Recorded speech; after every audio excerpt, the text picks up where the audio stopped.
we're going to try and do our best to get out of here in an hour and a half. Let's have a roll call. Commissioner Hawley? Here. Commissioner Jim Schaefer? Here. Commissioner Lemke? Here. Commissioner John Stoker? Here. Commissioner Parrish? Here. Commissioner Becky Schaefer? Here. Alderman Worth? Here. Mayor Abendroth. Here. We have a quorum. The first item is the minutes from February 12th. Move approval. Second. Motion and a second to approve. Is there any discussion? All those in favor say aye. Aye. Any opposed? The minutes are approved. Next item is public hearing for Foxtail Brewing Company. The applicant is seeking conditional use grant, building and site plan, sign waiver, and certified survey map approval for a proposed brewery and restaurant at 6411 West Mequon Road. Motion to open public hearing. Second. Motion and a second to go into public hearing. All those in favor say aye. Aye. Any opposed? We are now in public hearing. Is there anyone who wishes to address the commission on the Foxtail Brewery? I see none. Motion to close the public hearing. Second. Motion second, close public hearing. All those in favor say aye. Any opposed? Public hearing is now closed. Jack. Thank you, Mayor. I do have the site plan up on the screen. Unfortunately, my computer screen is blank, so bear with me while I try to navigate through the one off the projector. This is for conditional use grant, building and site plan, certified survey map and sign waiver for the Foxtrot Brewery and Restaurant. As many of you may recall, the PUD was approved back in December and January, and the conditional use text amendment was approved back in September for breweries. In terms of the plan, the site plan, everything is pretty similar to what we saw on the concept plan. We just kind of detailed everything out a little bit more. Overall, the site plan showing a 6,100 square foot restaurant with a 1,700 square foot brewery. The parking lot and building layout is pretty much exactly what we've seen last time. In terms of changes, there now is a draft CSM where this parcel will be split in two. The line will be basically following basically this dashed line on the plan right here. This will be the location of the restaurant that was shown on building B on the concept plan. As we discussed at the rezoning approval, the bunch rock frontage is not met with the 70% of the building. They did add some fencing along here to maintain that street edge. In terms of parking, the site shows 100 parking spots, which does comply with our code based on the proposed uses. As part of the rezoning, we had Taddy do a tabletop exercise regarding parking. His analysis showed that the site does meet the parking except during the peak summer hours at dinner and weekends. So as a condition of approval, staff put the vehicular access and parking lot that was shown on the concept plan for building B be completed by spring of 2019. It is anticipated that the restaurant for this site won't get completed till late fall, early winter, so we don't anticipate any peak issues with the restaurant until spring or summer of the following year. We had some discussions with the applicant with regard to deliveries. I know this kind of came up with Cafe Hollander. The applicant states they did provide you some templates in the report with regard to turning movements. He states that all the deliveries will occur prior to business hours and that there will be no need for on-street delivery on Buntrock or Mequon Road. The plan also shows a number of improvements in the public right-of-way, including some sidewalks, curb and gutter, landscaping, things like that. There will be a development agreement that is not in front of you tonight, but we'll be back with a development agreement that will outline all the changes or improvements made to the public improvement area, especially along the intersection. We're working on some details with regard to what this corner is going to look like in terms of improvements, sidewalks, curb cuts, things like that. So we haven't really vetted that fully, but the sidewalk will remain pretty much in the location it is. There'll be just some minor changes along that Bunch Rock Avenue and Mequon Road street frontage. In terms of the building design, it's pretty similar to what we've seen already with regard to the concept plan and the elevations that were shown at the PUD. Staff supportive of all the materials and the look of the building. The only suggestion we're making is the code actually requires that the front entranceway off of Mequon Road be enhanced. They did add a planter area on the plan as well as some outdoor seating, but we feel a few more design elements in that area would be beneficial. some signage perhaps, or some lighting that will kind of enhance that entranceway off of Mequon Road. In terms of lighting plan, the plan complies with the majority of our requirements. They're showing the same street light designed from Cedarburg Road for their parking lot lights. They also show some wall packs and bollards that comply with code. They are showing the same festoon string lighting that Cafe Hollander has on their patio. We added the same requirements of the 70 lumen maximum per bulb, as well as that the light shall remain static and not flash or blink. Landscaping plan, Terry Higgins did review the plan, and staff has gone over it several times with the applicant, and we addressed most of the issues. We did list a couple of things that we still like to see take place, and they're bulleted in the report. In terms of sign waivers, the applicant is requesting several sign waivers as part of the approval process. The code currently allows for 2 wall signs since it is on a corner. They're showing a total of 4 signs. There's a sign on the east facade, on the west facade, and 2 on the south. The size of the signs also are necessitating a waiver. As you may recall, the sign size is limited by 2% of the building area, or 60 square foot maximum. And then the third waiver would be for the rooftop signage on the east facade of the patio area. In terms of the number of signs, staff is not supportive of both of the signs on the south elevation. It seems somewhat redundant, and it would seem better suited that the sign on the west portion of the building remain, and the one on the east one be removed. In terms of the size of the sign, we're okay with the size waiver to the sign on the east roof area. The code would basically make that sign about half the size and would be probably difficult to see from the road. As far as the signage on the west portion of the building, that sign is much larger than the code required, 14.5 square foot. We're not supportive of that signage at that size. It seems like it dominates that whole facade. We did recommend maybe that the applicant look at perhaps a monument sign on that corner instead of a wall sign on that corner to take advantage of the traffic on eastbound traffic on Mequon Road. In terms of the use, the restaurant use is permitted in the code, but the applicant is requesting extended hours of operation. This is somewhat similar to, again, Cafe Hollander. They're looking to be open midnight on weekdays and 1 a.m. on weekends. Staff is supportive of the extended hours with the condition that there's no outdoor amplified music on the patio beyond 11 p.m. In terms of the conditional use grant, this is specific to the brewery operations itself. It's a relatively small operation in terms of 2 to 4 deliveries a week, and there's 1 to 2 staff members present on the site at any given time. Hours of the brewery are 6:30 a.m. to 6 p.m.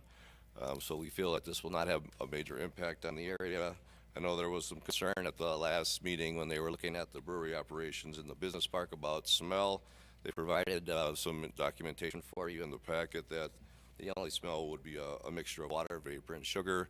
And at these volumes, we don't feel that would be a negative impact to the surrounding area.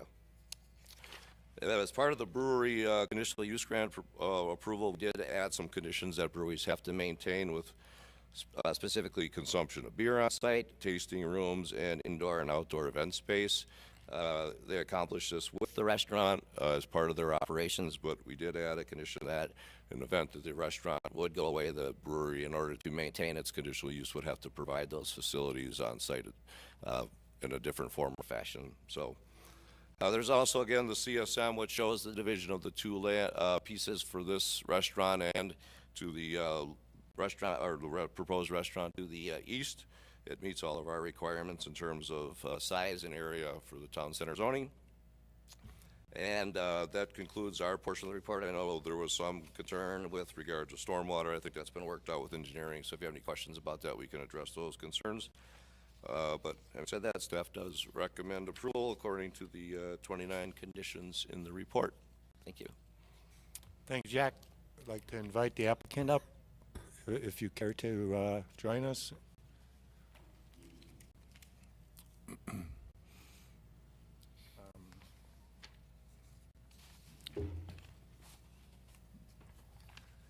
Is there anything you'd like to add specifically regarding the 29 conditions listed in the staff report? Good evening. Yeah, we're comfortable with the conditions that were added.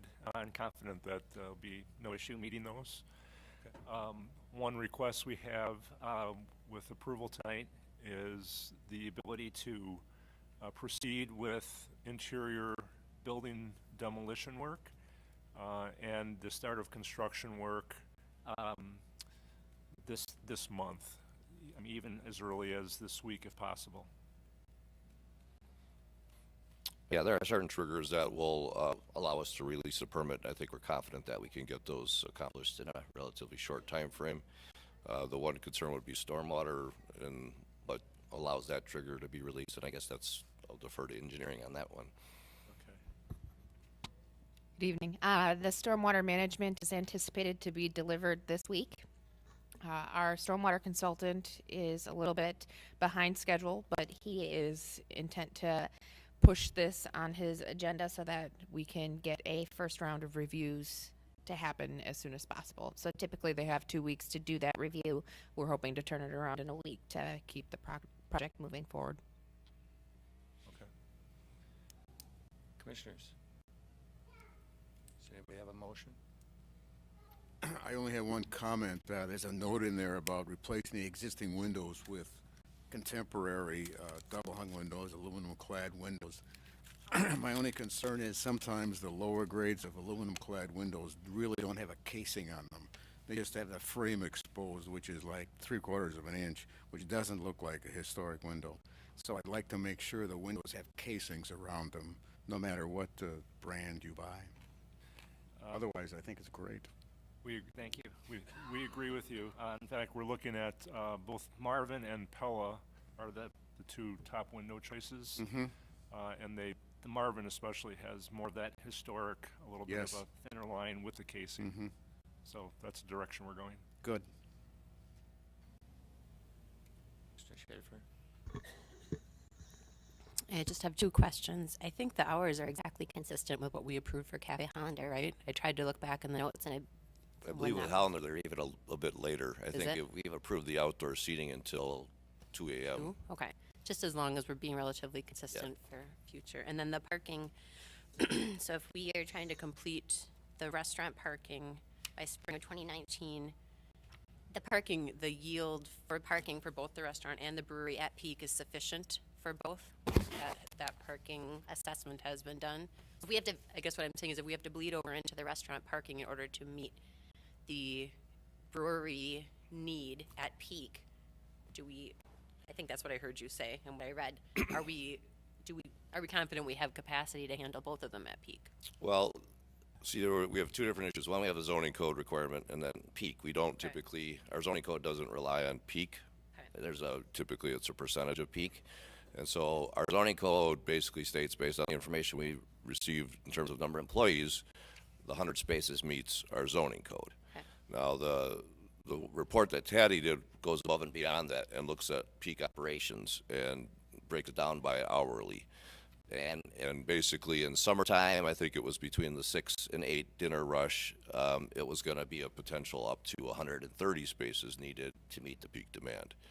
So that's where we're going to rely on them having that secondary parking lot done next door, as well as having the shared access agreement with Spectrum. Beyond that, that'll be closed at that time so they can take advantage of the parking. Now, if for some reason, if they can't get there, they're going to have to look at other alternatives. We discussed possibly, maybe an agreement with the Aurora Clinic across the street, which is closed later, closes at 5:36 most nights. So they could look at potentially that, or we'll have to figure some other arrangement out at that time. But at this point, we feel comfortable in the fact that they meet our zoning code in terms of parking. Okay. I mean, there's enough attention being paid to it Correct. based Yes. on the scuttle around parking. Okay, thank you. I'd like to make a motion to approve per staff's recommendations. I'll second. Motion and a second to approve, subject to staff recommendations. Any further comments? All those in favor say aye. Aye. Any opposed? This matter has been approved. Thank you. Thank you. Good luck, guys. Moving on to regular business. First item is Sterling Haas Seat Company for Robert and Ellen Venable, The applicant is seeking specimen tree removal to remove 2 specimen trees and fill permit approval to allow for 9,000 cubic yards for grading and drainage for new construction for the property located at 11220 North Lakeview Place. There was nothing in our packet regarding specimen trees, but everyone was handed out a memo regarding the specimen trees. So there it is. And we'll go to our city forester. How you doing? Good evening. Good evening.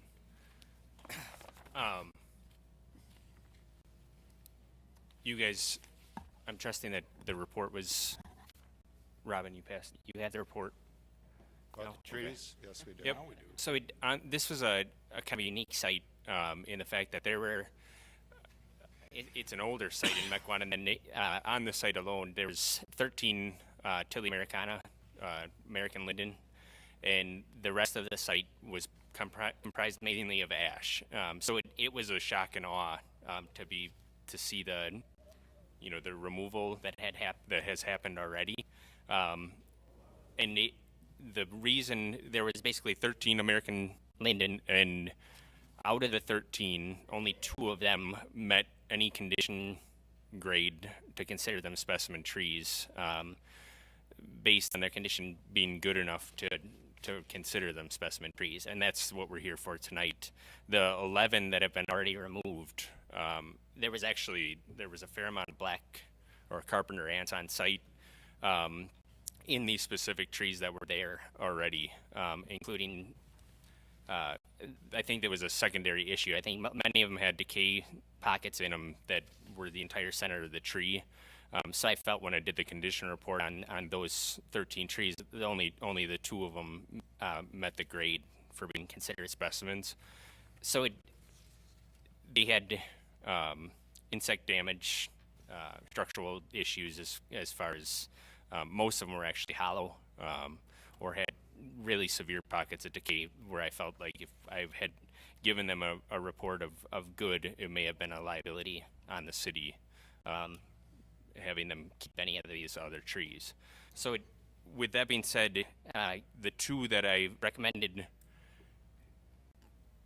I believe they're in good enough condition to keep these 2, but I also know what is being proposed on the site, and my fear with having these 2 be kept and then have the grading that's done around them is that there's going to be some root and structural damage that's done to them in and amongst the grading.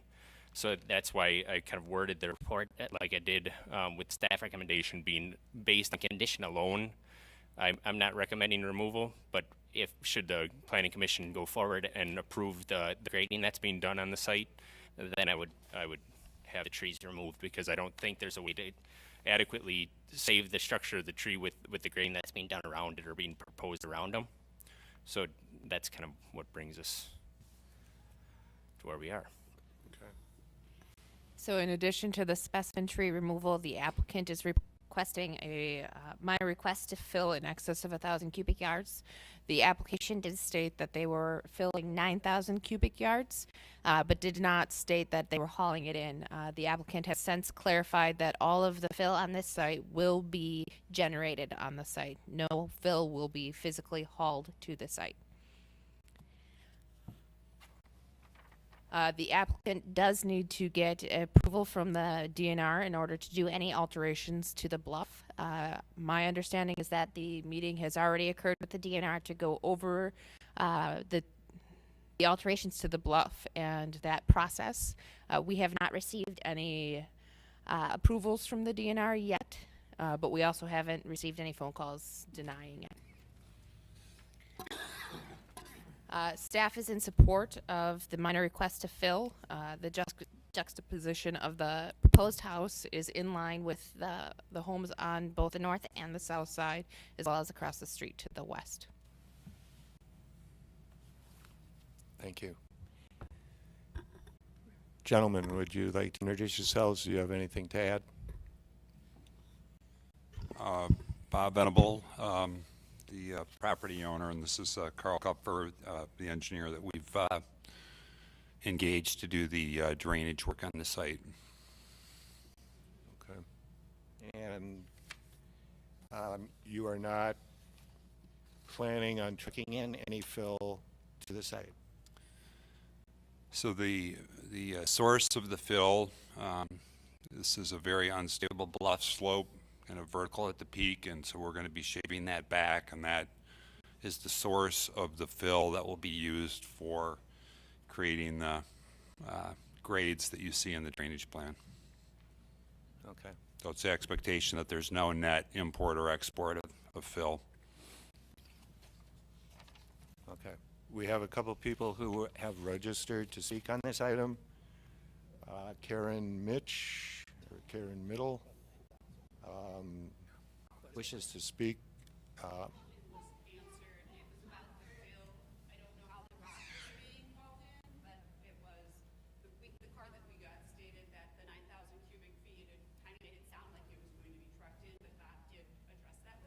I live kitty corner, so I'm kind of the other piece of the puzzle that kind of hasn't been mentioned, but that was my question. It was about all the jump trucks going down an extremely busy road already.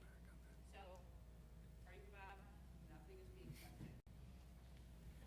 Just lumber. Yes, as it relates to the fill, we are going to be filing a permit with the DNR as it relates to the construction of a revetment at the toe, essentially a breakwater at the toe of the bluff, to preserve and sustain that.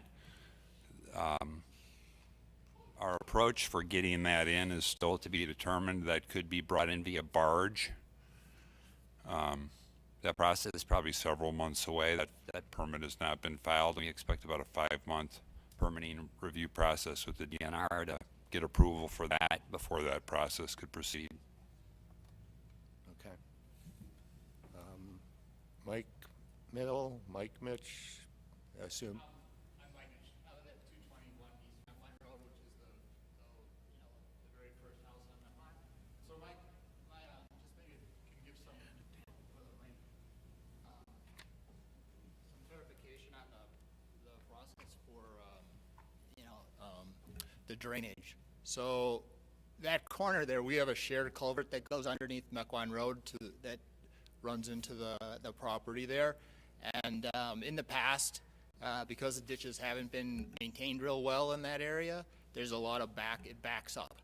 And so my question is kind of regarding, with this project, is the city responsible for trenching the ditch on their property, or is that going to be in the hands of the contractor?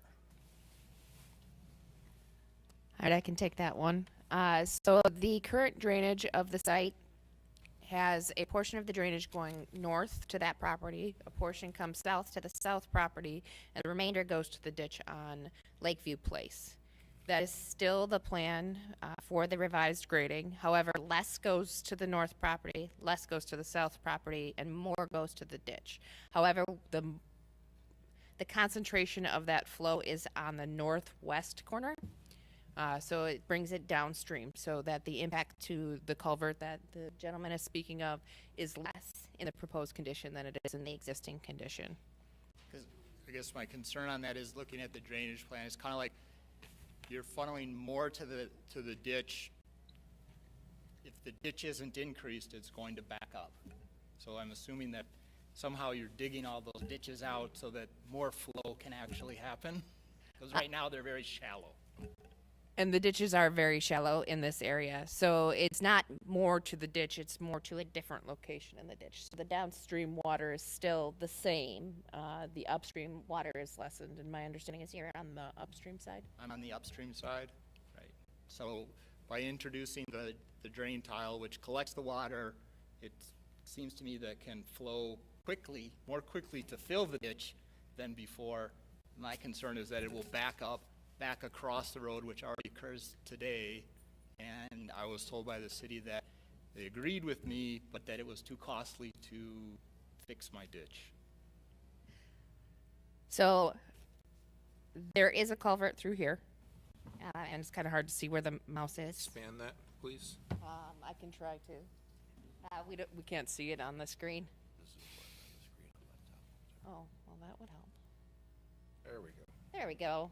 See, we just did Jack. So there's a culvert right here.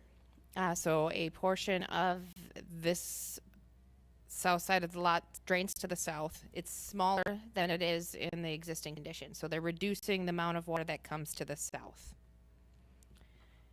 The main portion of this site drains through a series of storm sewer pipes and discharges to this point.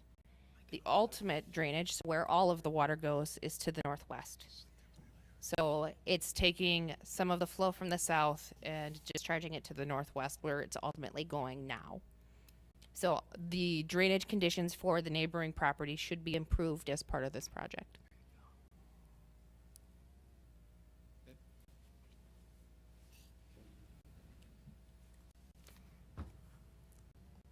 Well, that sounds like good news. And we'll have to wait and see. It's better than bad news, right? Pam Rushman? I think my questions have been answered. Same issues, okay. All right. Commissioners?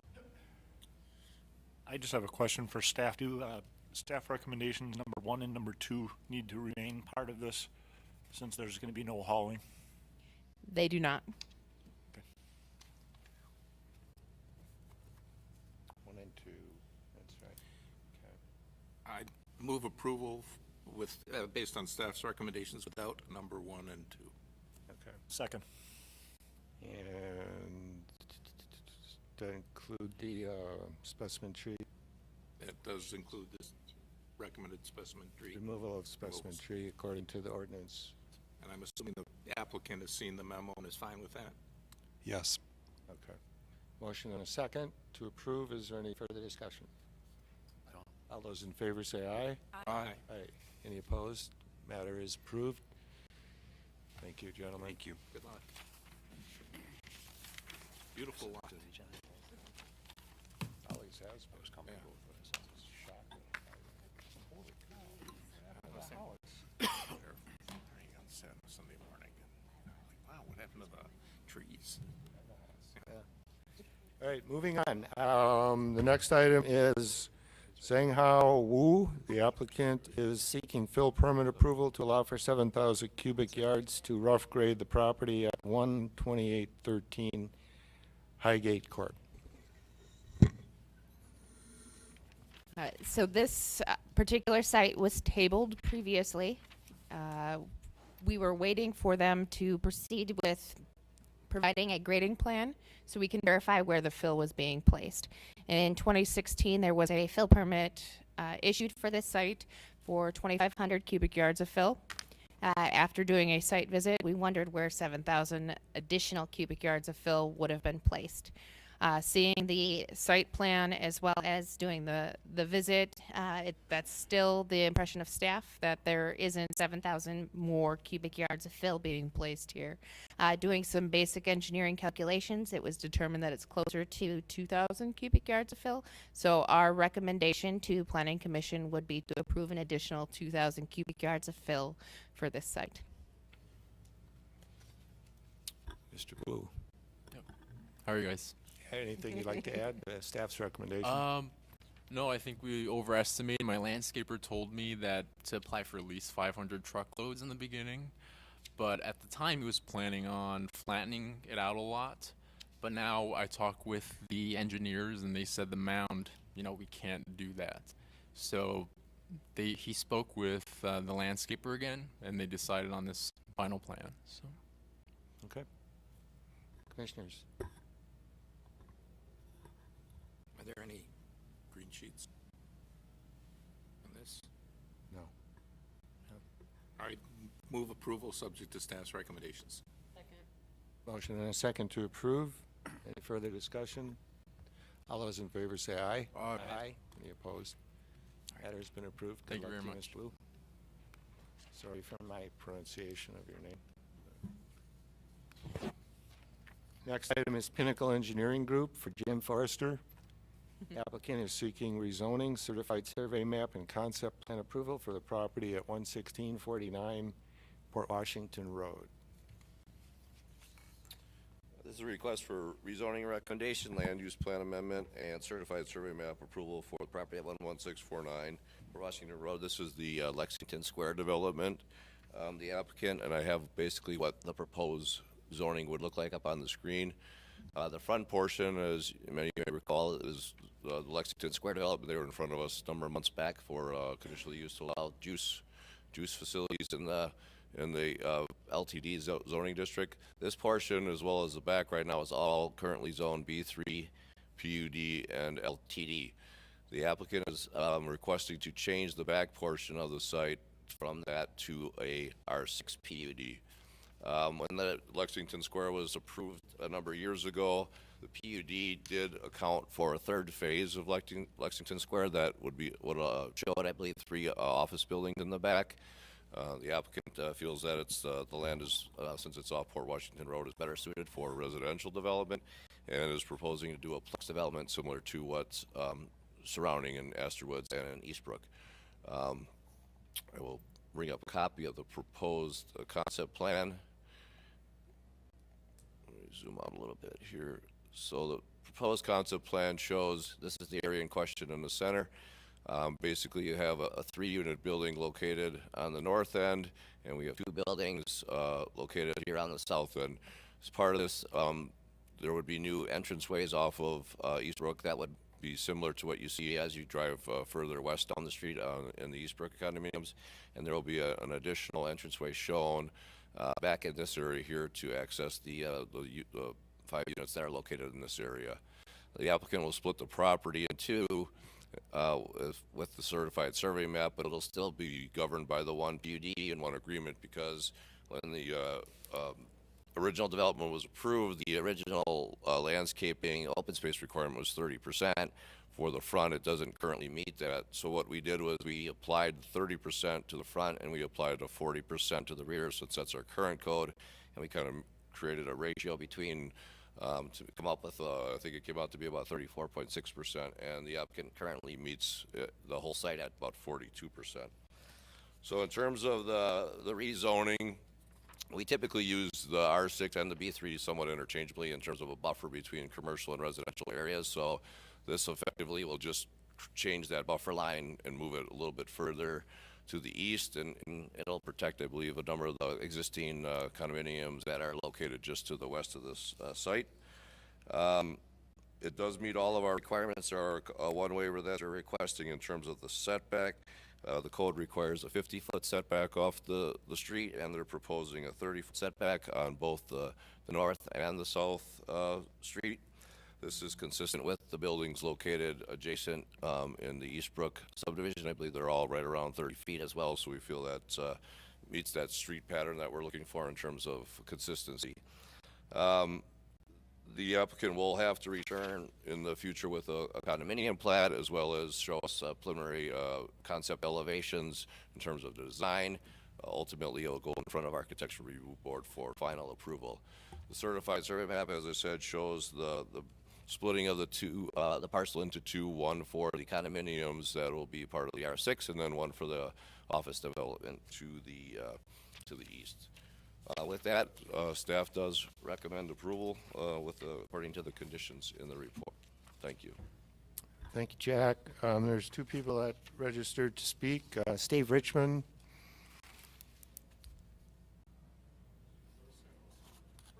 Bernie Burson.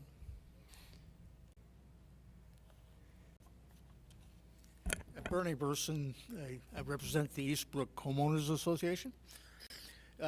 We are looking forward to having this project done, rather than a commercial property that it was zoned for. We just have some questions concerning the actual plan of everything, the berms on the west side, the berm on the south side, to make sure that those stay, the tree line stays, the separation stays. We have probably a few concerns about the water discharge from all of that continuing to go east towards Mequon, not Mequon Road, but Port Washington Road. We are concerned about the look of the property, which he will show us eventually, I'm sure, that they should blend with Eastbrook and Astor Woods. The price range should be basically the same as ours, so we retain our values. And other than that, we feel confident that Mr. Forrester has been forthright with us. He's contacted me personally a number of times, and I think we can work together with him, and I think that should be good. We would like to talk to the engineer concerning some of our concerns along the way, and other than that, I think we're okay. Thank you. Thank you, Mr. Barriston. Okay, drainage to come. We can go over that with the staff report. Okay. And introduce yourself. You're with Sure. Pinnacle. My name is Tony Zanin from Pinnacle Engineering Group. Jim Forrester is down south for the week, so I'm here to kind of talk if there's any questions. Real briefly, just to kind of go over, and as Bernie had mentioned, I think Jim had reached out to both developments around him, so we're definitely willing to work with everyone on it. As far as, I don't know if I should answer, I'm just going to kind of zip through these kind of questions that Bernie asked, but again, I'm available to talk to them offline also. But our intent is to keep the berms on the west and the south side, and we're trying to keep as much tree lines as possible. There are some utilities, existing water main and sanitary on the west side of the property, which, so you can kind of see our buildings are more offset easterly, so we are going to try to maintain all of that. Bridget, if could you turn the next page, maybe the grading plan? And that big area here in the middle,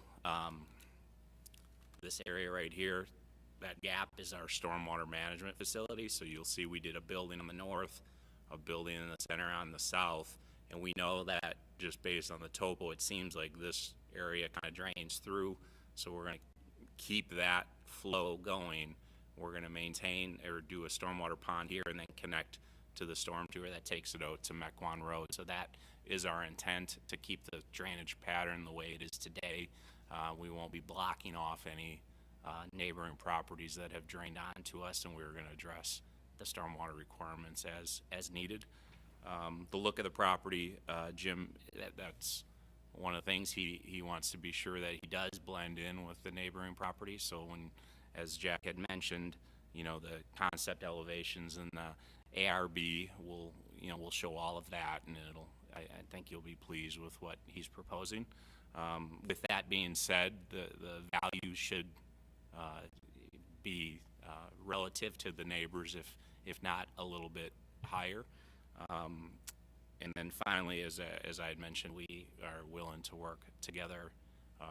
If there's any questions anyone has, we're willing to answer them. One thing a couple of things that Jim and I talked about, there were two conditions in the report in regard to access.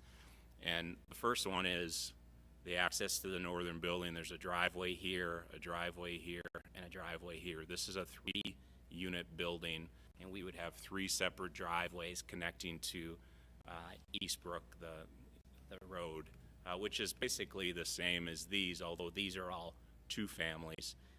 The city's concern, I don't know if you could scroll down just a little bit to show, there's kind of a pork chop entry to Astor, so the people kind of come in here, and I would imagine they come out around this island and go over.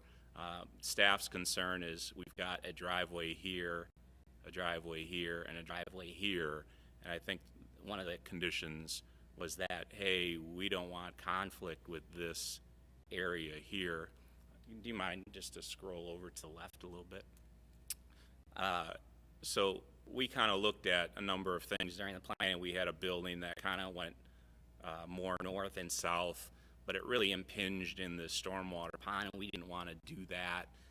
So alternatively, I think staff has said, hey, we would prefer just to have one entrance on the Eastbrook here, and maybe when we come in, we would come in and, like, for instance, if you lived in this unit, you'd come down the road and you'd have to turn in here and then kind of turn and then kind of do an S.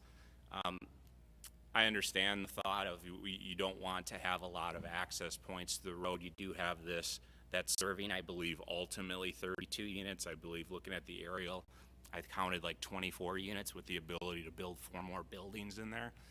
I guess we asked today is from Plan Commission if you would be acceptable to just allowing us these 3 direct driveways. And our contention is that it's just kind of a circular drive. It's not a thoroughfare. You know, this development has, as we said, 24, I believe up to 32 units, and we just have these 3 units. So there isn't going to all of a sudden be 50 more units coming through this development. And I think just for our access, I mean, we have 2 options if we don't do the 3 driveways. One would be to come in, kind of make an S like this. So this person would come in and do one of these and then back out and kind of make a quick, I think in either manner, we feel it gets a little bit tight to just have 1 access points for all 3 garages. There's a little bit more impervious area. We're not talking a lot. There was 1 count about this access point, and then I'll kind of scroll down to the other access point. In both cases, it's slightly more impervious. It's not the end of the world. I think it's like 2,000 square feet, but I've been here before, and I know you guys are real aware of trying to keep the amount of impervious area down. The second one is this access down here. Yeah, if you could just, thank you. So this one, you come in, and for those that are, you drive, and it's real nice, kind of well vegetated. You've got an island here and trees and that nice berm that they're talking about with the trees. So they kind of come down, and right now they kind of do that curve, and they get into their site and they come this way and they go on the other side of the island. We've proposed just, I believe this is a 20-foot drive, and the thought was, you know, the people will come down and you'll see, you know, this being only 16 feet wide, you'll know this is just a driveway versus a continuation of that road. Staff's recommendation is, you know, we come in and when we leave, they just want to be sure, hey, when the person's here, they know, I believe their thought is they know that they need to stay down on this side of the island versus somebody leaving here and maybe coming up on the north side. So they had recommended to put a little island in our driveway right here. Our concern on that is if somebody's coming, I think everyone that lives in the neighborhood will know where they're going, but if for whatever reason somebody's coming down and I'm driving along this island, and then all of a sudden I see an island here, they may get the idea, and if we do an island, this will get bigger from the 20 I show to probably in the 32-foot range, just because I'll have 12 foot of lane on either side of the island.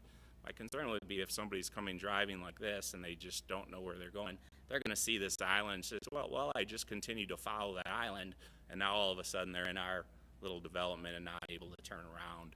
So I guess on both of these, our request is, you know, can you look at this and give us some feedback on just 1 single driveway, 20 feet, and not doing the island, just kind of keep it separate from what the main road looks like.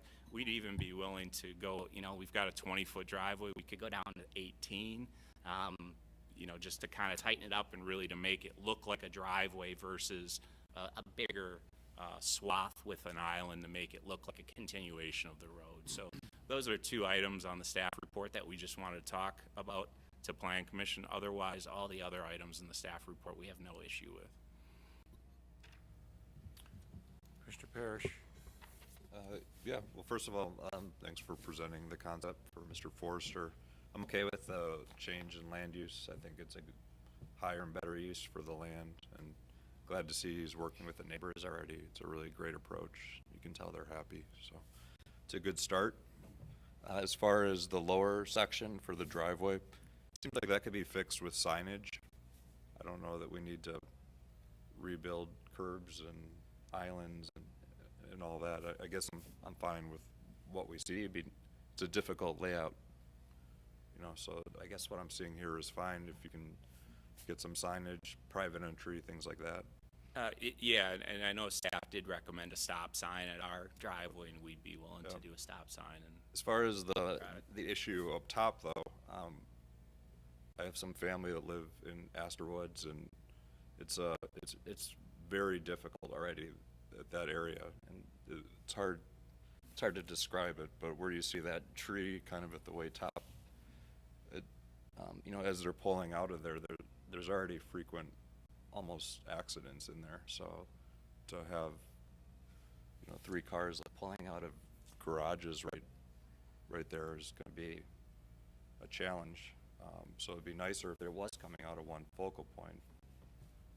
Is it a vision issue if we, It does look, and it does look, I mean, if that tree, if we remove that tree and replaced it and it's moved not it- on your property. I'm talking about way up above. Yeah, so you're kind of in the right of way right here? Yeah, I mean, it's other people's landscaping issues that, just that whole area is clustered already, and it's a big area where a lot of traffic is converging. And so you're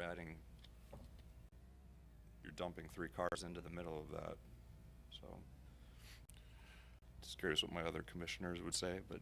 Well, one of the thoughts planning and engineering both discuss this and sometimes have different viewpoints on aesthetic versus functionality.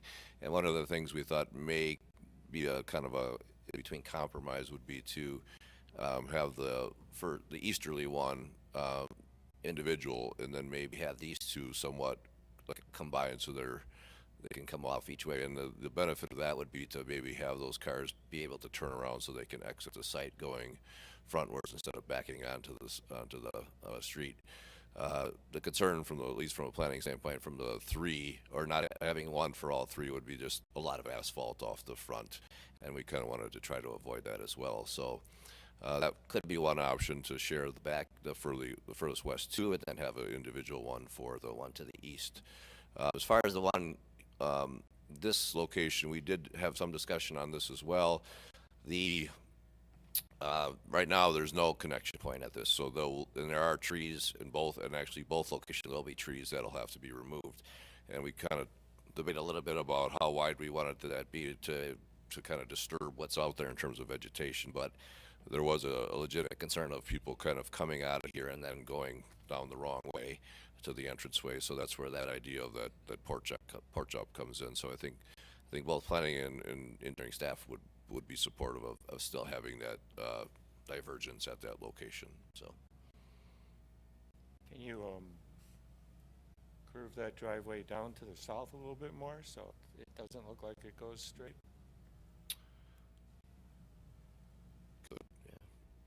That could be an option.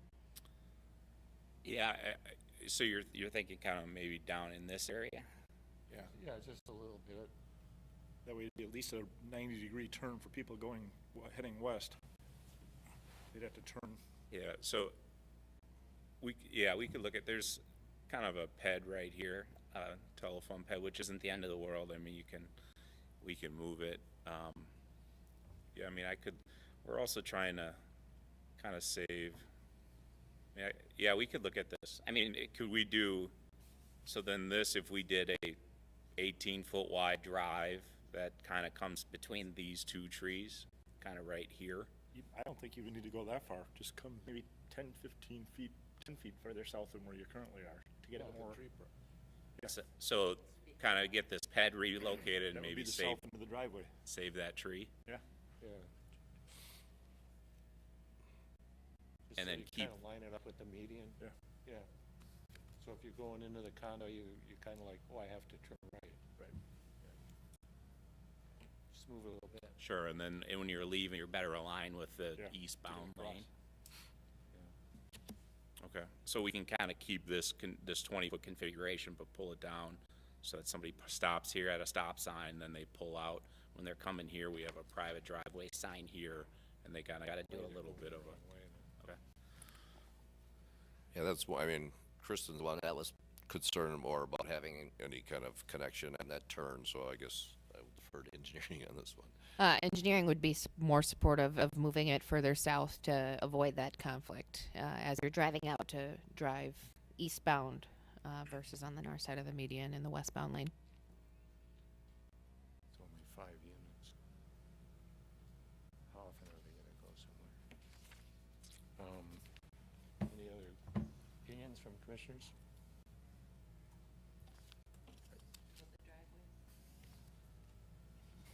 Yeah, I guess on the northern front, I'm kind of indifferent, and I appreciate the fact that you experienced it, and I would hate to see a long single driveway with all that asphalt up there. So I'm more in favor of 2 or 3 individual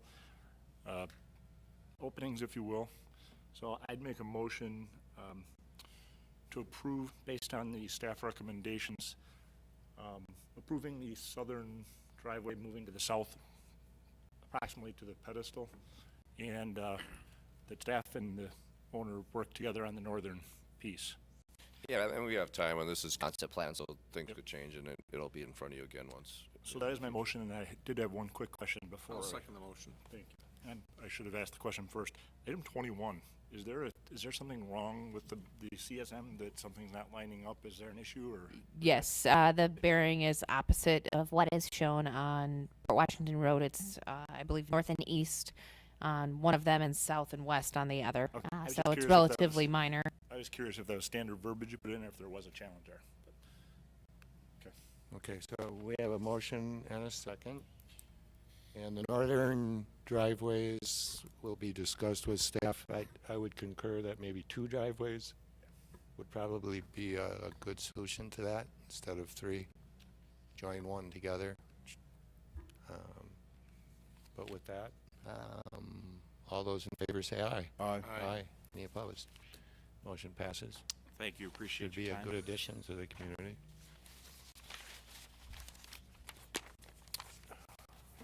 Moving on to item D, Gregory Thompson. The applicant is seeking building and site plan and certified survey map approval for a proposed 12,500 square foot office warehouse divided into 5 separate buildings to be used as storage units for the property located at 5715 West Donges Bay Road in the Donges Bay Corporate Park. Yes, I believe there's still some ongoing issue with stormwater management on this site. So I think after discussions today, we would probably recommend a tabling of the item. But after speaking with the applicant, he still wanted to get feedback from the commission on the project itself and specifically to some of the architecture of the building. So so kind of walk through the report a little bit, but we feel that we'll probably end up tabling this. There's an issue with stormwater, which if it does trigger stormwater management, the applicant is looking to maybe add the 6th building and then do a full pond with a larger land area that he would be purchasing from the owner of the parcel. So we may have to bring that back next month anyway. So, but anyway, in terms of the request, this is a 5-building development. This is somewhat unusual, and it's tough to fit it in with our zoning code right now, the way it's laid out in terms of uses. So this would be basically a 5 buildings that'll be built as like a white box, basically, and the applicant would sell those as individual condominium units, and then owners would be allowed to use them for their individual purposes. The B5 does have a number of permitted uses, but there could be a potential for conditional uses such as storage. So we also had a discussion on how that would play out. I believe the applicant is looking to come back next month to get a kind of a blanket conditional use approval to allow storage on all of them, anticipating that at least 1 or 2 of these units will be used for storage in the future. This is part of the Storage Shop USA, which has 17 locations throughout Wisconsin. In terms of the compliance with our code, it does meet all of our criteria of the B5 zoning district. As you can see, this is the entrance off of Baldev Court. There's 5 units that'll share 20 parking stalls. Again, parking stalls are typically determined by individual uses, and we'll evaluate those on each individual case, but based on the square footage and the proposed uses that we're anticipating here, we feel that 20 spaces will be adequate to handle the development. In terms of the building itself, we did speak with the applicant to try to look at potentially modifying the design. Bear with me here, I'm just going blind here on the one of the comments and concerns we had was with the amount of brick and the location of the brick. As you can see from the elevations, the brick is shown on columns on each end of the doorways as well as on the corner, and majority of the rest of the building is an LP lap siding. Staff's recommendation was to have a belt course of brick around the entire building. We did invite our architect on the commission to come in and review the plans and discuss that option with him as well, and I believe he was supportive of that option. I believe the applicant feels that he has a trademarked building and doesn't want to deviate from that design. So I think that's one of the issues we want to have a discussion on in terms of the overall architecture of these buildings. We'll note, I mean, these buildings are somewhat similar to what we would see in more of a residential zone. And I will note that the architectural board design guidelines would not allow this type of treatment with the brick. I'm sure Mr. Zolker would is aware of the condition in terms of terminating at an inside corner with change of materials and things like that. So they would not approve a similar design on a residential type structure. So in terms of the lighting and landscaping plan, there are some minor changes that we're requesting, but something we can bring back at a future meeting and have it all ironed out. Right now, it shows a 3-lot land division that'll probably remain as is, but depending on how the stormwater issue plays out, they may have a larger lot in terms of this site versus the overall parent parcel of the site. So with that, we do recommend that we'll tabling of the item once a discussion on the architecture is taking place. Thank you. So I have Mr. Architect. I had talked to staff about it, and I don't recall that we discussed a base course. What I suggested was, for instance, on this elevation where the garage doors are, you might increase the brick over the windows. And you might also raise it so you'd have more brick showing on the face. I didn't especially like stopping the brick around the corner, but I think in the commercial building, I wouldn't be too concerned about it. But I do think we need more brick on those face elevations because it just looks like pilasters. And I think we can work with the applicant and come up with something that looks better. So your suggestion is to make the brick go higher? As With the railings, fill that area in with brick and make it go a little higher, maybe to the top of the doors. Because the doors are, I think those are 12-foot doors, or are they 10-foot doors? 13. 13, all right. I think the brick has to go higher. It looked like they just quit too soon. Okay.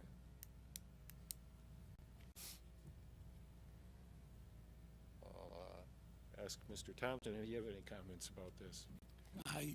Yes, do you have those files that you could put up on the screen for me?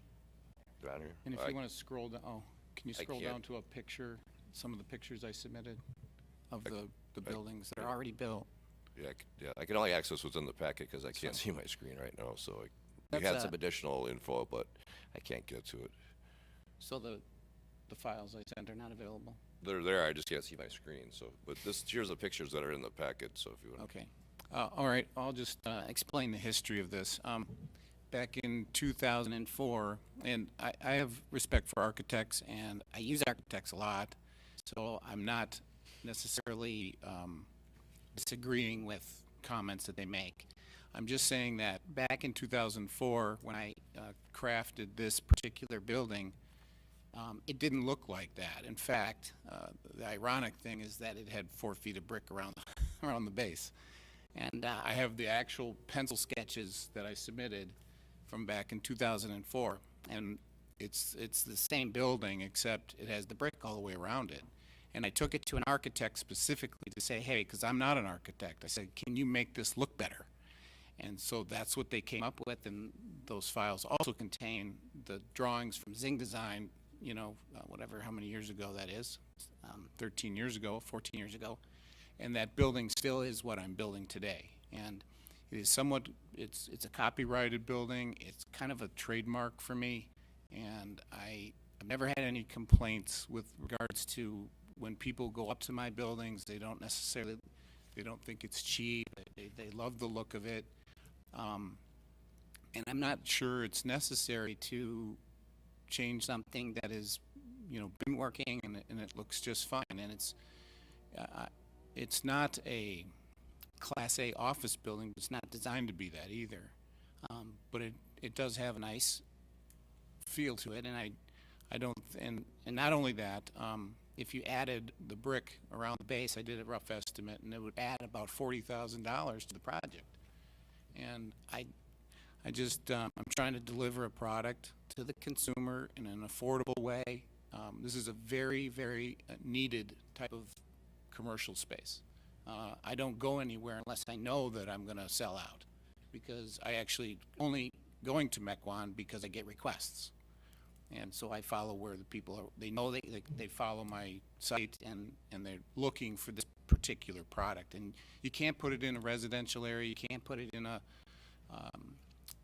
there's just very few places you can put it, and this seemed to be a nice fit. And I had a staff meeting for the very first thing, and we talked about where it was going to be located on the Dungeons Bay Corporate Park, and we discussed where it would be, and they knew the pictures of the buildings. I have them. I had them all there because it's not something brand new, and I just assumed that there was not going to be any kind of issue with, particularly with my style of building, and so I'm really kind of, I put in more trees. I'll do something else other than change my building, if that, respectfully. Mr. Parrish? Hey, Jack, just a couple of quick questions. So, as far as use goes, any buyer for his units would be subject to the zoning B3 or whatever it is? B5. So they would have to do conditional uses and such if it didn't comply with? Correct. I mean, again, he had a lot of uses listed in his packet. yes, Those aren't. and some of those would be either permitted or conditional. And I think that, like I said before, I think he anticipates that a number of them would be storage, which then his thought was to come forward with a blanket conditional use for storage for the entire site, and allow a certain number of units to have storage. And Self-storage, which would be okay. yeah, and our condition would be basically at that point, no outside storage of materials. That all have to be indoors. That's how we treat our other storage facilities. Again, this is a really tough one where to try to fit it in with the actual zoning code and try to meet how you would. And I looked around to see how other places were handling these, and it's somewhat all over the place in terms of so how let's it works. pretend like it wasn't Mr. Thompson's project and someone else called you for the site, which you get a lot of calls on the site, I know, who wants to build a 3,000 or 5,000 square foot building, and they don't want to build it all brick or masonry like I believe we tell everyone else to do in other areas of the park, and I know this is outside of that area, but how are we able to lean outside of those parameters for this project? Well, I think in any situation when someone comes forward, we try to relate to them our compliance or our standards for architecture in terms of design. You know, our other office parks have different levels of design depending on when they were built. You know, there are some in the Mequon Business Park that have a lot of split face.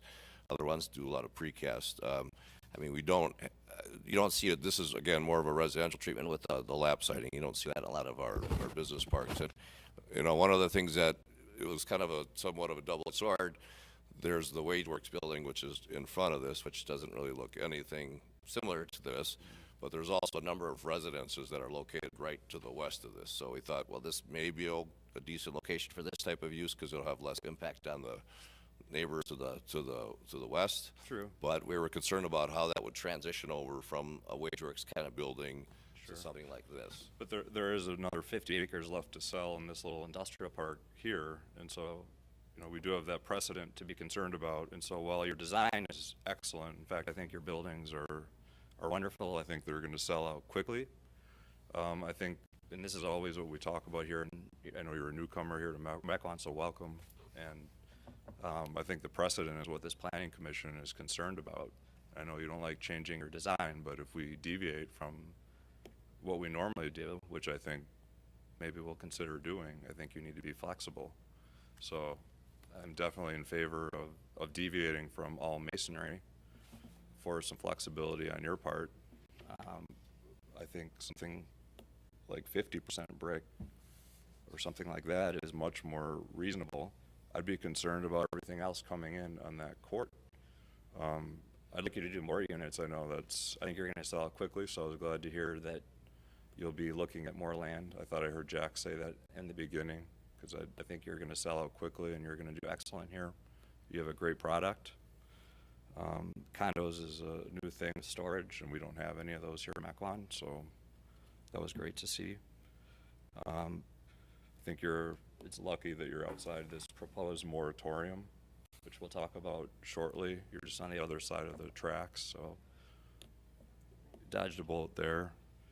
And hopefully you can be flexible on when you come back next month. But I definitely don't like the siding. I don't think that's enough, so. Stuart? I think in 14 years, I've only mentioned architecture twice, but this is kind of the third time. I look at it and, it's kind of got windows, but it doesn't. It's kind of got a gabled roof, but it doesn't. It's got a little bit of brick. It doesn't appear to be, I think split face is much more attractive.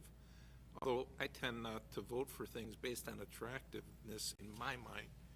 But I do wonder, is this just a cheaper form of construction that we're putting in that's going to set a precedent? If we are concerned about what's right across the railroad tracks, aren't we concerned what happens in this park? And then I don't really understand the use. Are these storage facilities, or are these places where people have little hobby uses? And have we looked at what happens with this kind of, do we have anything else like this in Mequon? No. Have we looked at what the ramifications are for something like, do these attract little drug dealers, or do these attract nice people who do, art shops? I'm not quite sure. It'd be nice to know how this has worked elsewhere. Yeah, I couldn't, Papula was the one who actually worked on the report, and she's not here today, so I kind of took it over late in the game, but I did some preliminary research before the meeting to try to find other communities and how they handled them, and I couldn't find anyone that had a specific zoning, a use or a district that, okay, that makes sense. They were all somewhat in industrial zones that were treated as a permitted use, and some communities that didn't really regulate all that, strictly. So I couldn't find something that says, oh, that really would make sense here. And we struggled, again, with a lot of the things you're saying, and a lot of things Commissioner Parrish is saying is, and, there is a lot of wetlands in this industrial park, so I don't think we'll see a full build out of all 50 acres, but there'll be other developments in there, and how is this gonna kind of fit in with whatever else gets built there? So it was a tough one. I don't really have an answer in terms of, how we change it or make it better. Without drastically changing adding another zoning district or changing a use in the zoning district, but I'm not even sure, again, in all B5 areas that this would be a good use either. So it's a tough one. When we struggled with it, when we talked about it, we just felt maybe this location on that dead-end cul-de-sac, there hasn't been any development there, and since I've been here, so over 12 years, there hasn't been anything. And with having that residential next door, if any place that we could maybe get this to work, this would be an okay place.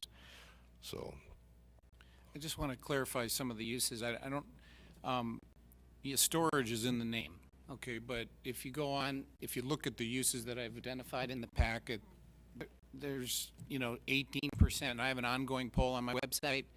It's 18% of the people use it for storage, and a lot of it's business storage. They just don't have enough stuff at their shop, so they park all their other stuff at this other place that they can own, and that's a tremendous advantage. But they're not looking for really, really expensive stuff, because then they won't do it, and they'll do something else or whatever. But then there's workshops. Workshops also include personal stuff, but they also include some more business stuff. And then that's 31%. And then there's another 51% that are businesses. So it's no different than this is not mini storage. This is not self-storage. This is just, it has a storage component to it. But a guy runs a business, and then he happens to park his boat because you don't want him in the subdivisions anyway along the side of the house. So he uses it for a lot of different flex space reasons, and it's in an area that is not in a business park. I know this is not going to be stuck in a retail area, or the zoning is not going to be. I'm not going to put it there. I'm not going to put it in a heavily deed restricted business park. I'm not going to do that either. It's a affordable, economical way to provide a commercial, fully commercially built and zoned, the whole thing, for people that are wanting to incubator businesses, and a lot of them don't have employees. I mean, they might have one, and most of the time they're out on the road. So it's very needed, but if you increase the cost of the units, it doesn't become viable. That's the whole point of it. And so by adding brick, it adds a tremendous amount of money to it. And, you know, where do I go from here? Okay, well, what's good enough? Do I create some other design and then hopefully you approve it next month? Or I don't even know how that all works. I mean, I don't understand why it would be so difficult to just, you know, there's no other businesses around it. There's we moved it to the back of the park. There's only really one more lot back there on that side of the street, and it backs up to the residential, and that's all trees and stuff. I just don't think I think it's a great spot. And I already have a tremendous amount of interest. But if I have to go back there and tell them, oh, by the way, sorry, every unit's now $20,000 more, or $15,000 more, or whatever it is, you know, that might put them over the hump.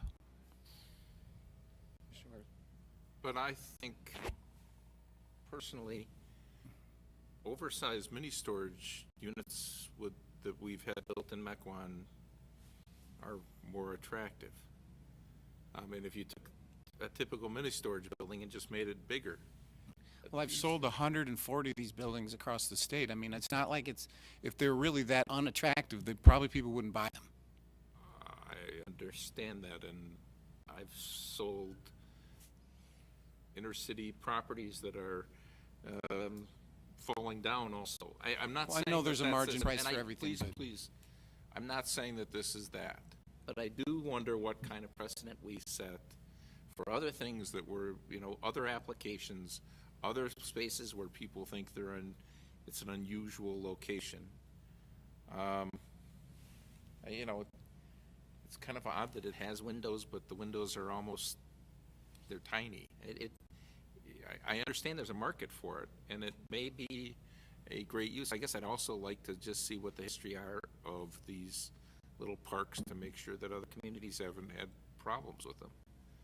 Because it's not the kind of use we, you know, and I didn't have time in the 2 days since we got our packet, or 3 days, to do that.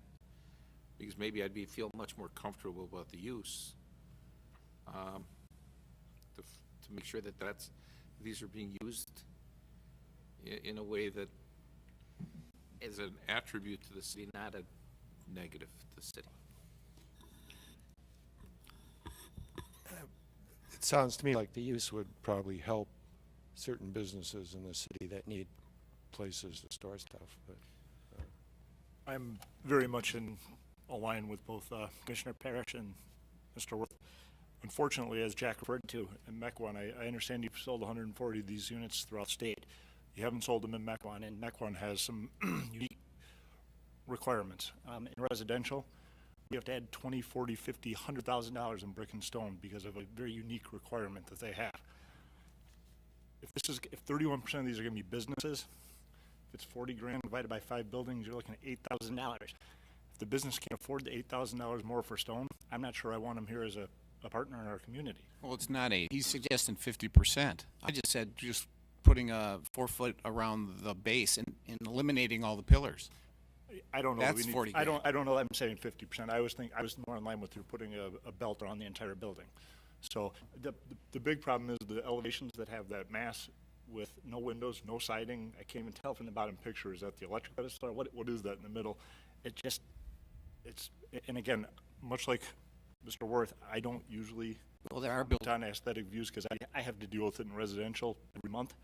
But I'm struggling with the side elevations there, and so I know it doesn't help you because you have to come up with something, and this sounds like this is getting tabled anyway.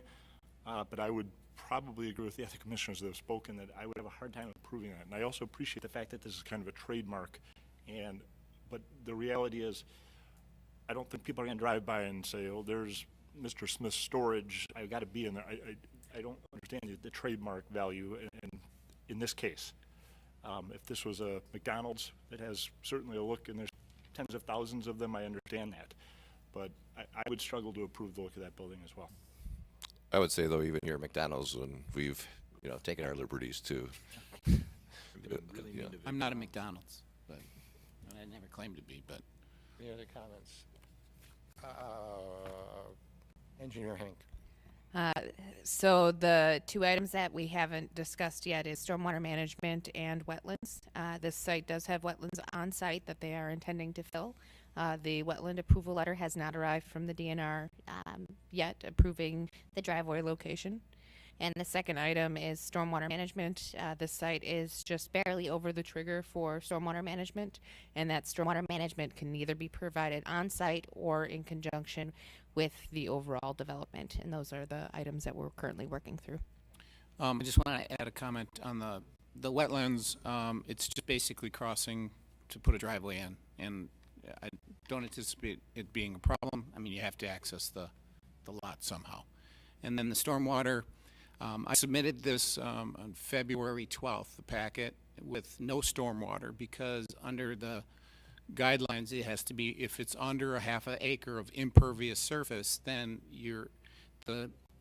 they basically exempt you from complying with that, or it's 1 acre of disturbance. The plan set that I submitted showed the impervious surface being less than 1 acre, less than a half acre, and the limits of construction less than that acre. So I didn't provide any stormwater because it wasn't necessary. But Thursday last week, I got the packet, and it says that it needs to comply. So I was a little caught off guard. And as a parameter for design, I did have 6 buildings. But because of the subsurface soils and the high water table, it was more difficult to meet the stormwater requirements, so I took out a building to satisfy the impervious and those requirements. But then what engineering has decided is that the right-of-way from the street to my property line was the amount of impervious surface that put me over the edge, and so therefore they're requiring it. That's news to me, and to get that information 3 days before the meeting, I just was not prepared. And so that's the purpose of the tabling it, because I wasn't informed of that. I had moved forward with the complete understanding that I was gonna proceed. That being said, if that is the case, then we work that out. I'm sure I'm gonna have to comply with the stormwater. Then I'm gonna add the 6th building back in order to offset some of the cost of that stormwater. So, but that is an issue that would have to be worked out. I'd move the table. Motion and a second to table. That's non-debatable. All those in favor say aye. Aye. Any opposed? Item is tabled. And I hope that you could also work with the architect, maybe, to... Yeah, I'm not sure that process. How do I hire some architect here, or what is it? Just work with our architect. Okay. To see if you can make the elevations look a little bit more attractive to some of the commissioners here. You've heard their comments. Thank you. Moving on, policy, chapter 58 of the zoning code as it relates to conditional uses in residential zoning districts. Did you want to take that tonight, or did you want to wait on that one? Because we still have one more item, I believe. Are we okay on time? You want to table this one? Well, I mean, I can just give you a kind of a quick summary and then let you guys think about it, or if you have any responses to it. Basically, in the memo, I won't go over the whole entire memo, but basically, state law has changed in terms of how we can enforce conditional use standards on potential developments. So we basically went back and started looking how we can change our conditional use requirements, as well as how they would apply in different zoning districts. And one of the first things I did was put together basically a matrix of our residential zoning districts, what is currently conditional, and then I made some comments and suggestions of what we would maybe potentially change that to. And then again, obviously some of them we still need some further study of, but I just wanted to introduce this to the committee just to see if there's any red flags or any questions or concerns about kind of the path we're going down here in terms of these uses, and get some feedback before we come back with like an ordinance change with regard to the residential zoning districts. Well, I think you're doing it the right way. It's, once you bring the whole list back, I'm sure everyone's going to have an opinion on each and every one of them, but I think you've approached it the right way. Mr. Worth. Just because of the size of the planning commission and in reviewing this, I mean, I think this is gonna be a bigger process. Does it make sense to create a subcommittee to work with staff on going through this, to bring something to the planning commission and make a recommendation? And I find, for example, with the council, it's much easier to deal with a committee of 3 than it is a committee of 8, at least until you make a few cuts through something.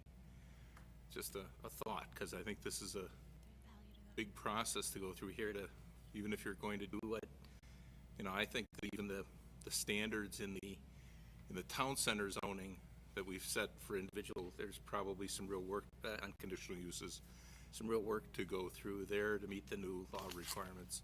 I would think so here also, and it may be, and there we at least have a frame. You know, I just think it might make sense to have some real discussion rather than what happens when you have the big group and you get a few comments and. I mean, we'd be open to that if we had volunteers. I would volunteer. Do you have any other volunteers? I'll volunteer. Brian and John. Brian and John, I saw. Brian and John. All right. And John. And John, okay. Sure. But we can, you know, we'll get the. Be on the committee too? No, Becky? I Okay. mean, I had questions, that's why I raised my hand. Okay. Do we need to go through a formal process of appointing a subcommittee? I don't Have the believe so. ability to, under the ordinance, to appoint whatever subcommittees you Okay, want to. but I can't do it right now. I think Can you could, sure. I could? John Worth, John Stoker, and Brian Parrish, you are now on a subcommittee. Okay. Question. Where did this come from? Does anyone know the history, like who lobbied for that? I don't like it. I'm sure Alderman Worth can fill you in on this. I can, because, State law. well, the legal change occurred, actually, frankly, based on a case my firm was involved in, at least the biggest impetus. It was a frac sanding case. Did I mispronounce that? No, that's correct. And a county denied the conditional use. The frac sanding company, which is a big company that spent a lot of money, appealed this and it went all the way to the Wisconsin Supreme Court. My firm represented the county, and they won at the Supreme Court, but a couple of the more conservative justices on the Supreme Court said, this is unfair because so much of this was based on public opinion, prejudice, all sorts of other things. There were no real standards involved. And therefore, you know, because the county had denied the frac sanding application. And that this was not based on, you know, a careful analysis of conditions, but instead was a popularity contest. And but it did get turned down. Some members of the legislature decided to follow the lead of the most recent justice, Justice Kelly, who made these comments, who, frankly, if you listen to the conversation, he really didn't understand, I don't think, and he's a bright man, and I know him and actually personally like him, but I don't think he understood the difference between conditional use and other things, because he would have gone even further. He would have said, you gotta make every condition, Permitted. you know, it's almost what's a permitted use. So the legislature took this up, and in relatively short order, despite the opposition of the League of Wisconsin Municipalities and others, enacted this statute. It went back and forth. In fact, at one point, it almost had language to the effect you can't listen to what the public says. I'm exaggerating a little bit there. But this was a compromise language, and it's still, you know, I think communities can create effective conditional use ordinances and maybe make them a little fairer to the applicants so they know what's expected. But it's not the way anybody's ordinances are currently written. I just think there'll be a lot of education involved then for our people who are used to coming and talking about, I don't want to have a fracking operation next to me and be. I I think there's going to be a lot of education required for our public that what we are able to deny or approve a conditional use grant based on under this change. Yeah. Well, And I that's think where if you one of make the, much more specific, we can do it on this, here's what we want people to submit, you know, if they're gonna talk about noise, they need to submit this. If they're going to, you know, the extent you can quantify things, that's the best thing. But certain things like odors for a restaurant, it's very hard to quantify.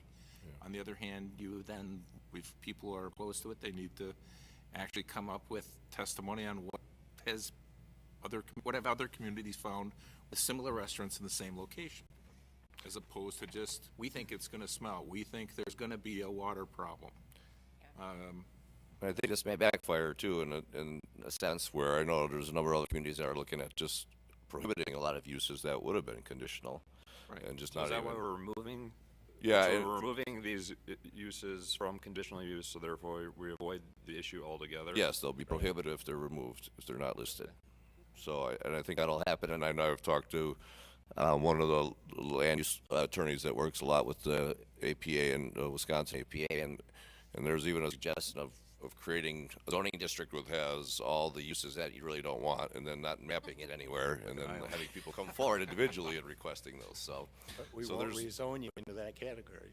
So we're trying to take a balanced approach of identifying ones that we don't feel should be in as a conditional use, making them either permitted or prohibited, or having conditional uses, and then specifically listing what those conditions would be. And one of the examples I put in there was the in-law suite, which we've had, I don't know, maybe 4 or 5 of them over the last 10 years, and we typically have the same conditions. So those are somewhat easier, and I think the residential classifications will be much easier than when we get to commercial. That's gonna be a lot more difficult, so yeah, this is just kind of a start, and just wanted to elicit some conversation, so.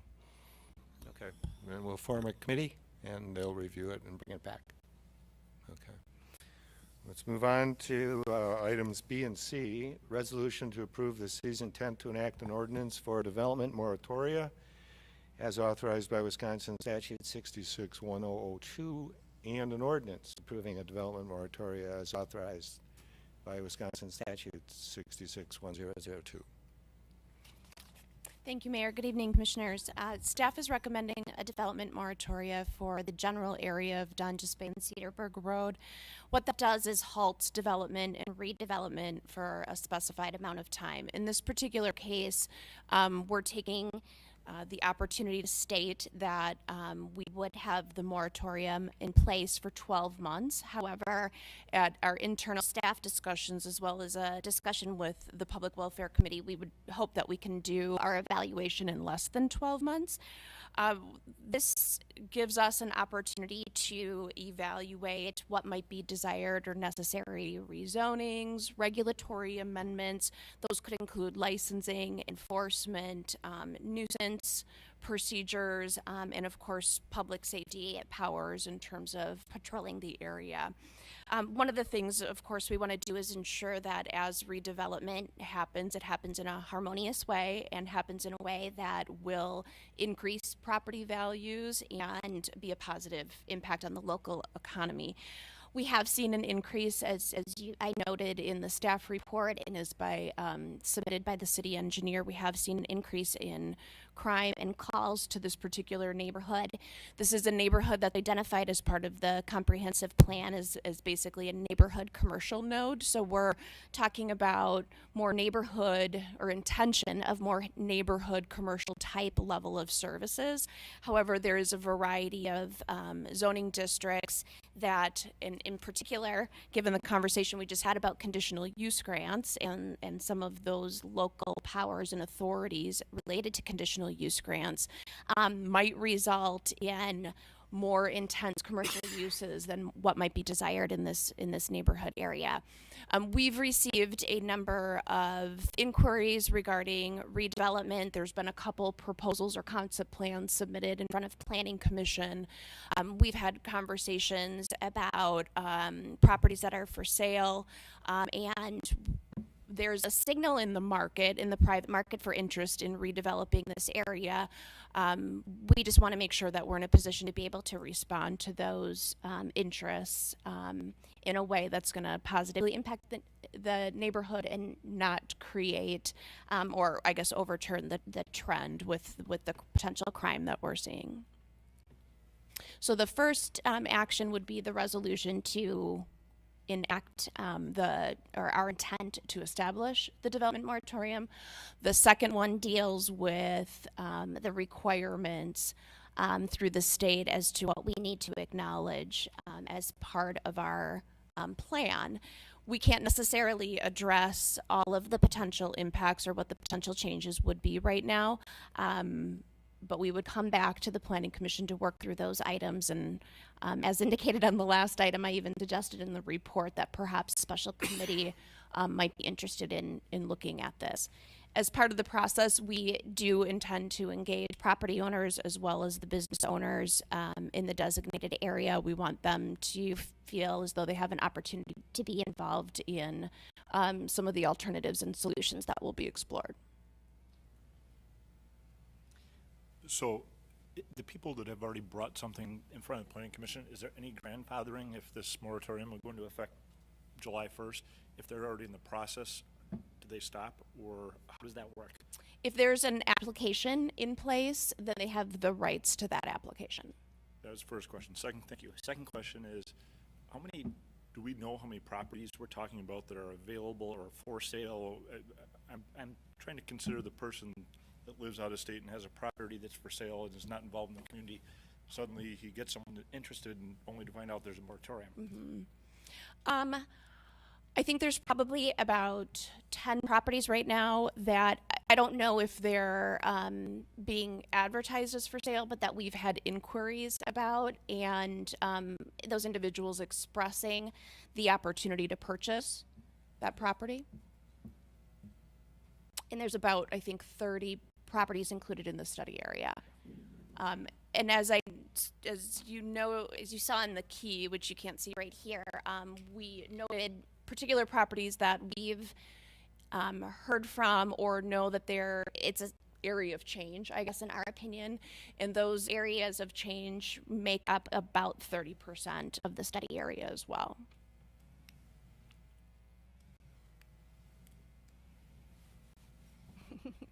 John is asking for your attention. Well, I think that's one of the very good reasons. I mean, one is, and the primary basis that staff can request this is based on the increase in crime in the area. But I think also, what you're saying is actually one good reason for the moratorium, as opposed to having a series of applications that come before us where there's no thought through what is it that we want to see, and there's no then certainty for the applicant, for the buyer on, hey, if I do this, I get to, I get yes. If I do this, I don't get yes, or, I'm in that gray area. Right now, I think there's probably just a lot of uncertainty, and that makes these probably more difficult to market. If you had some certainty on what could happen here, plus also a feeling that this area is going to improve, you're probably increasing the value for the property owners there. Now, at a cost of hopefully a matter of months, not a year delay. But it is it's on one of the entranceways, one of the gateways to Mequon. It might not be the primary one like Port Washington Road, but a significant one for those of us who live on our side of town, and it is kind of a hodgepodge, a mishmash. And I would concur with Alderman Worth. I think when we've thought about this internally, it not only leads to the industrial park, but it's a few miles south of the town center area that we're looking and working hard to redevelop. But when you also look at a couple more recent planning projects and efforts that we've put forward where we've been proactive about areas of change, so town center is one of them, what we call the central growth area, where we're seeing a significant increase in the single-family residential development off of Wauwatosa and Mequon Road, and even East Growth, where we've done a land use neighborhood plan and a market analysis. I think all three of those areas are areas where we anticipated a shift or a change, and when the city was able to be proactive about streamlining the process and setting the tone and letting the private market know what was expected, we've proven to be successful not only financially but from a development standpoint in those areas. And I would suggest we look at this neighborhood node the same way. Commissioner Parrish? Normally when Kim prepares like a memo with a recommendation, I take it very seriously and I try to, I would like to follow your recommendation. In this particular case, I was really struggling, and I continue to struggle with it because I feel like it's somewhat overreaching. I sympathize for a property owner who is trying to sell a property, albeit if a property is already conforming with the zoning and and a buyer can just go and occupy it in its present state, then there's no issue, right? We're not prohibiting a sale. Right, a change of ownership. So this is like a development issue, and so there's no issue there. But we're talking about development, and then we're tying it to a rise in crime, which to me is almost like a policing issue, and we're tying it to development along a major corridor, and I don't see how that's our issue. I think it's a policing issue. And you have a gas station there, you have, potentially restaurants, and you had the Sybaris and then that bar, and I mean, we could be looking, all these places have conditional uses, and we have our policing power as a commission with the hours of operation that we provide. So we already have that control, and we can be looking at ways to address that. If any of these individual businesses if the crimes are coming from those locations, we could be addressing, the source of the issue. But to tie up all these properties for 12 months, I think it sends it's unfair to the property owner. I think that any development proposals that come forward, we can police it ourselves. I mean, not police, but we can, if we don't like the project and how we see it fit with the area, I think we can just say no. Just like we're pushing back today with the gentleman's condo proposal. So I think we already have the mechanisms in place as a commission to not have to put this blanket moratorium over this entire area for 12 months. And if everyone else is still in favor of the moratorium, I just think we should consider a lesser period, would be my second choice. Certainly, we want to try to accomplish this in less than 12 months as well, and we heard that from the Public Welfare Committee. I think the conversation we just had about conditional use grants, though, under the previous policy discussion, and our limits in terms of having that authority is in part, perhaps one of the concerns in this particular neighborhood as well. Is the zoning inconsistent, or does everything have a different zoning code? And there's a variety of zoning districts in the study area. There's B2. There's properties that are zoned business but not developed yet. There's our properties that can be subdivided. So it's likely that a lot of people would be coming forward with rezone requests for various properties and things like that. They might. I think we believe that there are rezonings that are desired and regulatory amendments that are necessary in order to reverse the trend that we're seeing and make sure that we are creating development or encouraging redevelopment in a way that has a positive impact on property values. And while, yes, that halts development for a short period of time, I think in the long run it'll prove to be beneficial.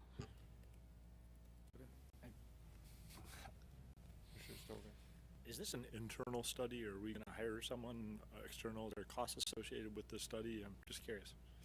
We're going to handle it internally, and we'd like to work with the Planning Commission or a special committee established by the Planning Commission. I think there's resources that we're going to want to reach out to in terms of real estate agents and to better understand some of the trends.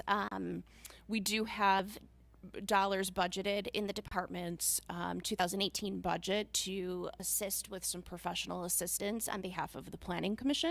So if the commission or the special committee that we would create was interested in pulling in an expert or two, we might be able to accommodate that request. I guess my comment would just be similar in that if you came in and said, we need to do this to get a handle on zoning here, to make sure we're doing it right, that's one thing, but to say it's because of crime and then say nothing about we have to fix this because we're going to fix the crime, I'm not sure why, I'm not sure we're being honest about why we're doing this. Well, as I indicated, the police department stated that one of the reasons that there's an increase in the business checks, which I think was a substantial percentage amount in the last 2 years, is because of the concentration of 24-hour operations that are open to the public or operations that are open to the public later in the evening. And so that is directly related to approvals for a variety of uses in the hours of operations that have been granted. So we definitely have, our actions definitely have an impact on that. Well, also, simply, there are some very nice things. I mean, the Quick Trip is a great facility, but there's also some real deterioration in that area that ends up having some renters and some uses that redevelopment and sending the message that we'd like to see some redevelopment there may get rid of some of the reasons why there are problems there. And while this may slow things down for a short period of time, the hope is probably less than what would happen if we just left it go and then ended up having applications that we wrestle about and send back to the drawing board and whatever, because we haven't, the zoning code isn't very clear on what this area is. And so I think that the idea is, yes, it's a police issue also. But it's an, if you end up having a nicer area, you're going to have fewer issues. And if you may have a nicer area if you can send a better message to the market on what you will and will not allow. I mean, we've got some closed buildings, we've got shuttered buildings, we have stuff falling down. So I would move approval subject to staff reporting back at least 90 days from the time it takes effect, so that, you know, it could be that we could terminate it. We could give an extent, you know, they report back and we determine whether it keeps going, so that you don't just open it as a blank for a year. Have the neighbors all been notified, or all the affected properties? The property owners have been notified. I did receive a couple phone calls earlier today, and in those circumstances, they understood the interest and did not oppose the idea. Should I finish? Okay. I have a prior engagement, so I have to leave.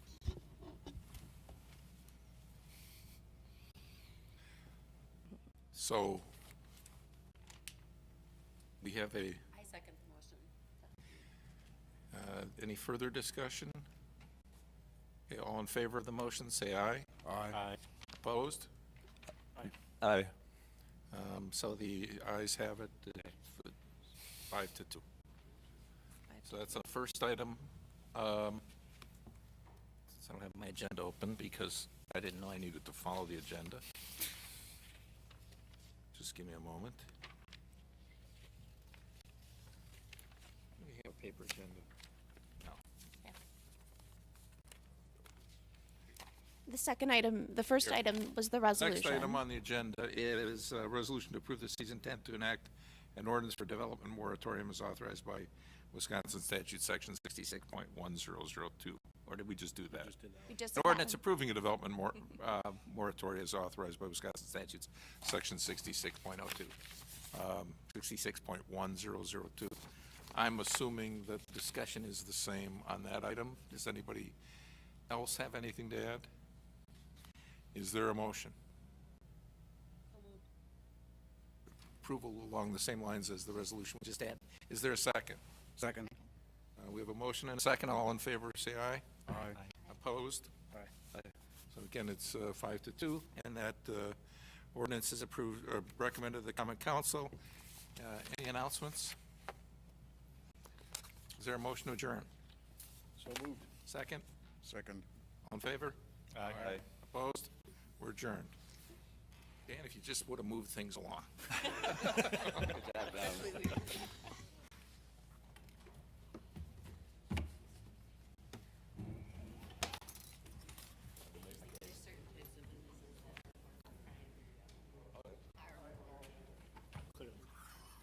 We say no to those. Oh, yeah. Right. We deny them. Right, and this isn't gonna do anything about that. That's